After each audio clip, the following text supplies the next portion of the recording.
క్రీస్తు పేరిట వందనాలు తెలియజేస్తా ఉన్నాము. చదవబడినటువంటి లేఖన భాగము యేసుక్రీస్తు ప్రభువారి యొక్క జీవిత విధానాన్ని తెలియజేస్తా ఉంది.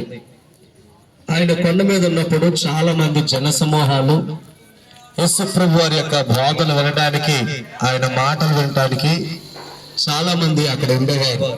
అందులో ఒక వ్యక్తి తనకున్నటువంటి రోగముతో యేసయ్య దగ్గరికి వచ్చాడు. తనకున్నటువంటి రోగం ఏమనగా కుష్టి వ్యాధి, అంటే శరీరం అంతా కురుపుల చేత కొంచెమైనా కూడా మంచి చర్మం లేనటువంటి పరిస్థితి తన జీవితంలో ఉంది. అది చాలా బాధ కలిగిస్తూ దురదతో అతడు ఆ గాయముల వల్ల వేదన చెందుతూ ఉన్నాడు.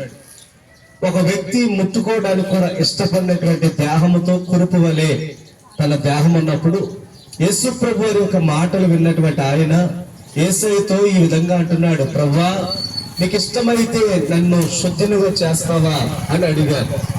యేసు ప్రభు వారు ఆ మాటకి ఆయన స్పందించి, నాకు ఇష్టమే, నువ్వు శుద్ధుడు కావాలి అని యేసయ్య ఆ కుష్టి రోగిని పెట్టుకున్నప్పుడు తనలో ఉన్నటువంటి ఆ రోగం పోయినట్లుగా దైవలేఖనం తెలియజేస్తా ఉంది.